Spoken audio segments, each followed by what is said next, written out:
Before we start the episode, I want to include an addendum to the last episode we did.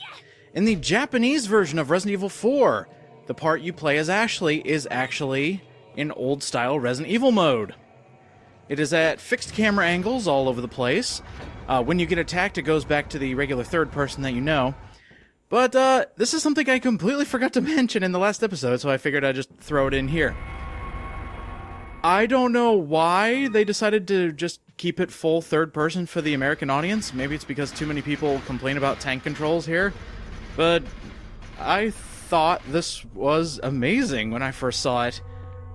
I mean, it certainly would have, made me feel more at home with this new third-person Resident Evil all of a sudden going back to fixed camera angles. So good on you, Capcom. I just wish you would have kept it for the American release. It would have been so much fun, but so many people would have complained, so I totally understand.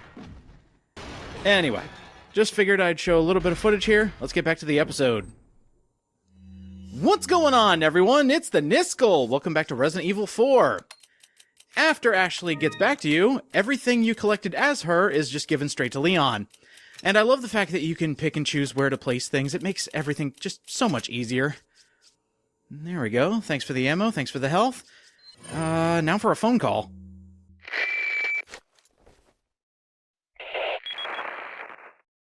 Oh, what a touching moment we have here. All spoiled thanks to your interruption. Why don't you do us all a favor and leave before the audience gets pissed off? You're nothing but an extra in my script, so don't get too carried away. Your biggest scene is over. I don't ever remember being a part of your crappy script. Well then, why don't you show me what a first-class script is like through your own actions? I don't see Leon as much of an actor. That exchange was kinda... I don't know, maybe they're just trying to smack-talk each other, but they're both really bad at it. Anyway, we have Ashley back, we have our escort, but there's one thing we need to do before we move on with the plot. You see that star right there? We're gonna head back there. There was a place that needed 2 people in order to get into, and we've got our second person back. Oh, I was wondering if she would say anything about Luis dying. She only knew him for about grand total 30 seconds. Ooh, okay. On the way back, some scythemen showed up. They have helmets, so you can't shoot them in the head, but thankfully, because of these helmets, they won't sprout any plagas. That's kind of nice. They keep it in their head. Oh, and they got another guy who forgot a scythe at home, I guess. I wonder if there should be some other people to get in your way, because they're not just going to leave empty rooms between you and the reward that you're going to go get for yourself. Let's see. There's, down here. Yep, there's another scythe guy. So they have all the entrances not exactly blocked, but guarded. Because now they know that Ashley is gone. She is back in safe hands, so they want to get her out of safe hands. Thanks to the shortcut, just come through here. I've already gotten all the stuff. So let's just go ahead and fast forward all the way to where we need to be. Right here. You have to actually select the door first, otherwise it won't let you piggyback. But as soon as Leon gets what 1 + 1 equals, there you go. And it's actually very worth your time to come back here. Even though you have to fight a couple guys on the way there, trust me, you want to come in here. There we go. Door's unlocked, and I always love doing this. Follow me. Hey, Ashley, open the door. Boom! I love that she can do that. She can open doors as violently as Leon. The first chest. 5,000 potatoes for free. Already worth it. In here, a red herb. In here... Oops. In here... Well, probably one of my favorites. A free broken butterfly. At the beginning, we were able to buy this. At the beginning of Chapter 3, I believe, we were able to get the broken butterfly. But you can get one for free later on. Well worth it to be patient and not having to spend the money to get a free magnum. And also the elegant perfume bottle, which was in the last chest. You can sell this for a high price. I think it's 10,000 pesetas. Awesome. Plenty of money. A brand new gun. I'd say this trek off the side path was pretty worth it. Oh, and there are guys waiting for you at the other side of the entrance. I decided to go the other way where the dogs were. And yes, there are guys waiting for you here. They're just watchmen, though, so they're not very threatening. And now we're back.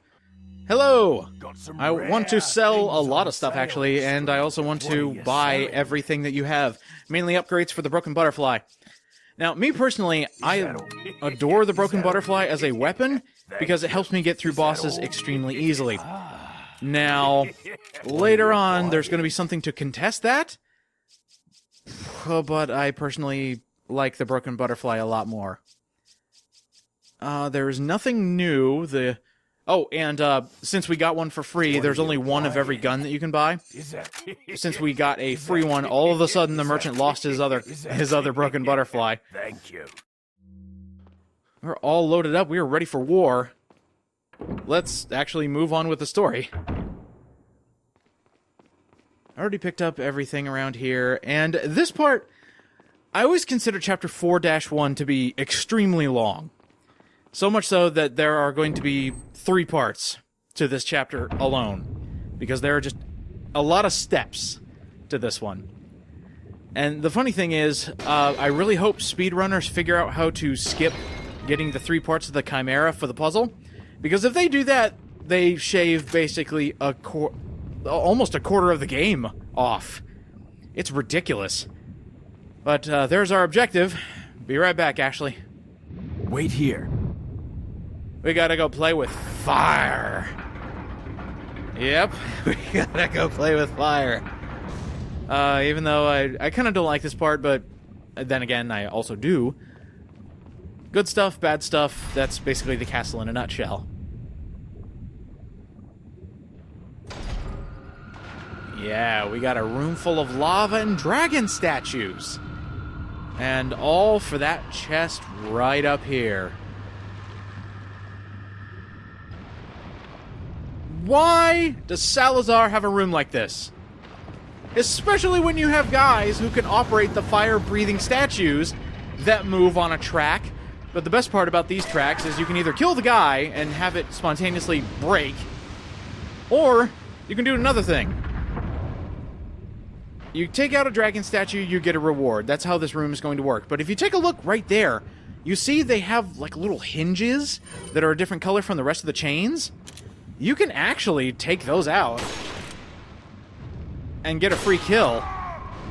You only have to take out one of them. And there, that's the second statue done out of 3. Now let's see what the rewards are. I can't believe Salazar set up rewards for killing his own men and breaking his own statues into lava. But you know what? I'm sure he's got a lot of time on his hands, I guess. He's just thinking, oh, how can I make a room that makes absolutely no sense within my own castle? Oh, that's right, lava room. It's my favorite room. It's where I get all my lava to keep my furnace happy. I don't really understand this part. For gameplay-wise, this is a great part of the level. But, yeah, not too much in the case of story. I mean, when Leon has to file this report and just go through all the things he's gone through, he's going to be like, oh my god, that lava room. What was up with that? In here, you get an Illuminados pendant. Just in case you didn't get one from before, there's a second one for you. And here we have the chest up there. So this guy comes down and he's blocking the path. You need to get rid of him, and he only shoots left or right. He can actually get the flames very close, but if you stay back here, he can't hit you. Take it out, and that's it. Funny thing is, as he's coming down, you can actually skip the cutscene and get free shots on him, so you can technically take him out before he even lands and starts breathing fire. But yeah, now we got molten stairs that we can walk up. I'm not sure how this would not burn Leon's feet, but we'll run with it. And inside is the last piece of the Chimera ornament, the lion. Oh, and there's a little dude here. What are you doing, dude? There we go.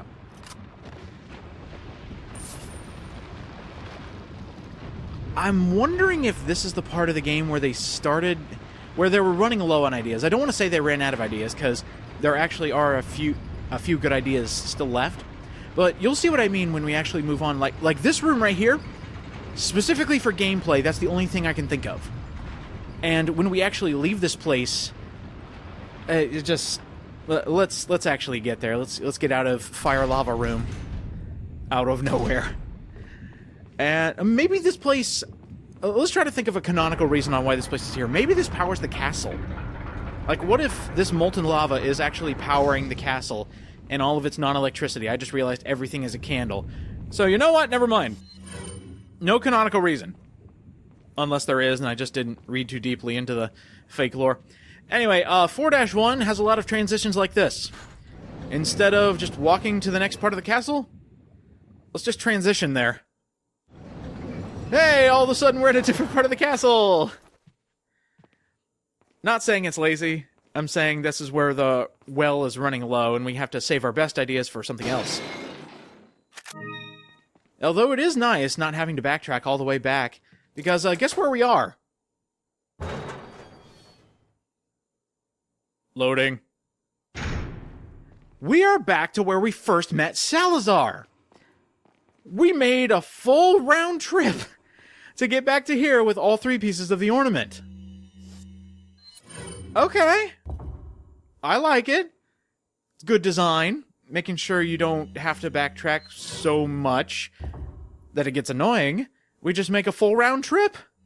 And this is what I mean where as soon as speedrunners figure out how to clip through this wall, the game is so much shorter. Speedruns are now going to an hour. Because you spend so much of your time in this castle. Especially for speedruns. But, hey, we got a side area over here. Let's take a look. This is actually how Salazar got up here to talk to us on that high pedestal of his. Up here is actually a hand grenade.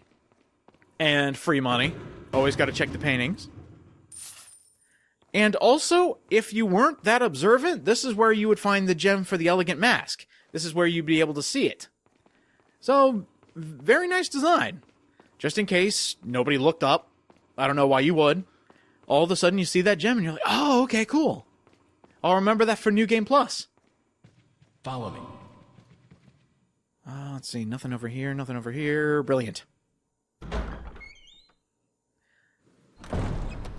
I really like this shot. I really like this area, even though it's just another transition. You can probably see we got another ride to go on to progress to the next part of the castle. But I just love looking at that quote-unquote matte painting in the background. But believe it or not, if what I've seen is correct, those are actually 3D models. That actually isn't part of a matte painting. Those castles right there are 3D models. Way to go above and beyond. I think the trees are just part of the background, but all those castles are actually made. There's no reason to go back there. Like, if you no-clip back there, there's nothing back there for you, but it's still cool. And now we have transitioned into another part of the castle. We are very far away from where we first entered. And we've got good ideas again. The well has not run dry. Gotta go through Salazar's crazy castle of traps and puzzles and everything. We got a choice, left or right. I choose... yeah, let's just start left. Loading. There we go. Oh my god, a puzzle! Oh, Resident Evil 4, you spoil me. Oh, we got pressure plates. Oh boy. Let's try to figure this out. We got 2 statues and 2 people. How are we gonna do this? Now, I have to wonder. Game design-wise, makes perfect sense.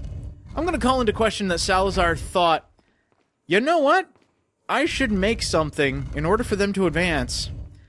I need to bring in some statues. Like, how's Salazar gonna do this himself to get to this room? Unless he just, like, really likes making trap rooms. Which, by the way, be careful, because this is a giant trap. I think you've lived long enough. Let's see if you can survive this time.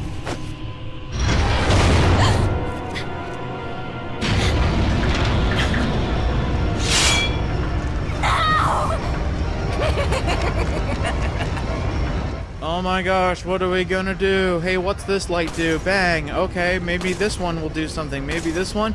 And oh no, a 4th one. You know that trap would have been intimidating if you couldn't just stop the trap before you even walk into the room. Yeah. Great. What a surprise, Salazar. You had another trap in your castle. I sure hope that when we go down this L-shaped hallway, there won't be another trap. Wow, those bloodstains on the floor, those are really intimidating. Anyway.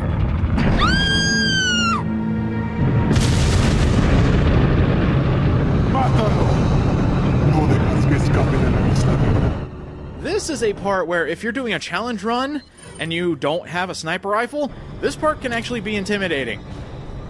You have to take these guys out in order to free Ashley. But the hilarious part is what you can do with some of the unlockables in this game. We'll talk about those in a bonus episode. But yeah, this drill's going to come all the way through. It doesn't actually bust through the wall. It just stops at the door.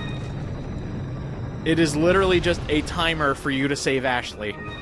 Here you can get an elegant chessboard. Hey look, the trap stopped. It is no longer deadly. Unless I just, like, bash my head into that first spike there. I don't think I want to do that, though. Darn it, just a little short. But all of this did have a purpose. It wasn't just to, have Salazar stroke his ego and go, I trapped them again! You actually came here for this. The Queen's Grail. We've got to find 2 grails in order to progress. And you know what, now that I'm thinking about it, if I were to actually do that glitch with the TMP in the GameCube version, could I just skip this entire segment? I'm gonna have to try that in my free time, but technically it should work.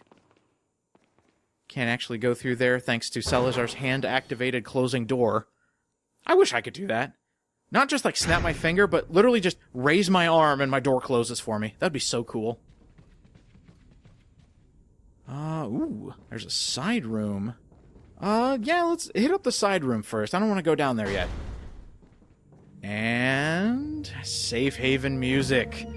We are safe for now. And there's actually a shooting gallery around here. Ooh. I want to do that. I want free money. I want bottle caps. Let's go.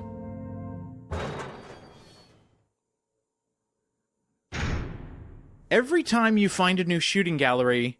Excuse me, Ashley, sorry. I just wanted to see if you were actually killable in here. You are.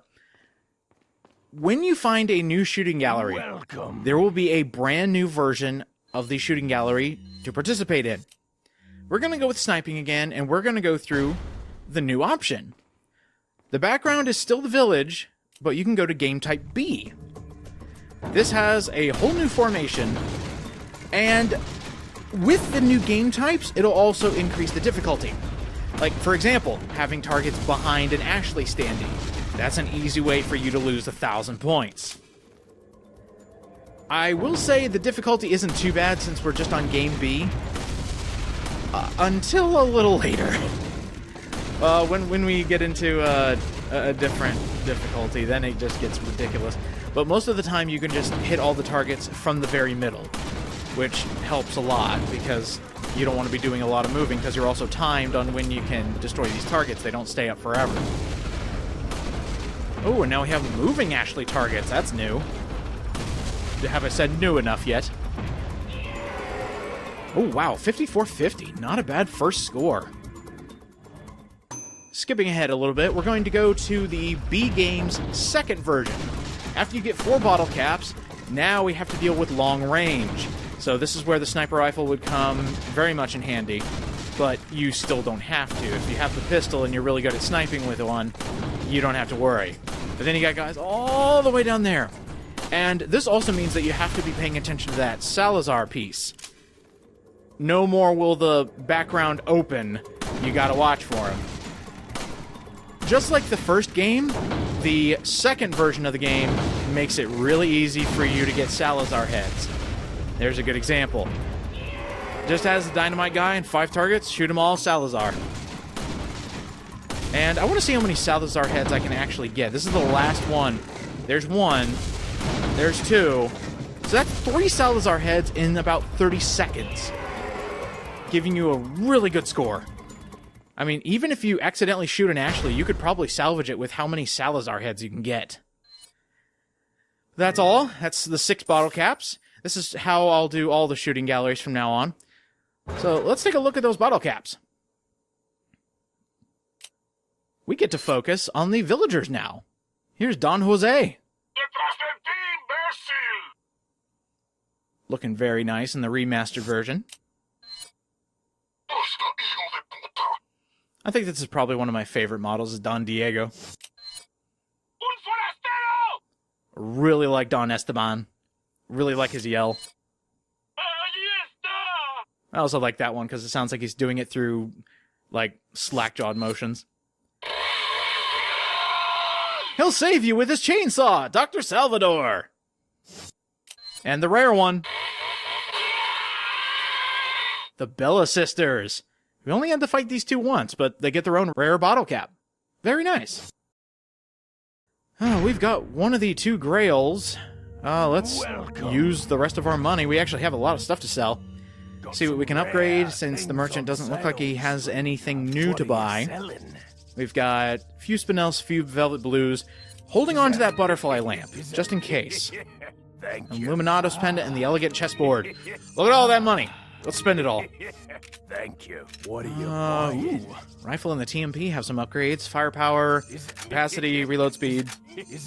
I think we can upgrade everything. Thank you. Oh, that's the rest of my money. Is that all, stranger? Yeah.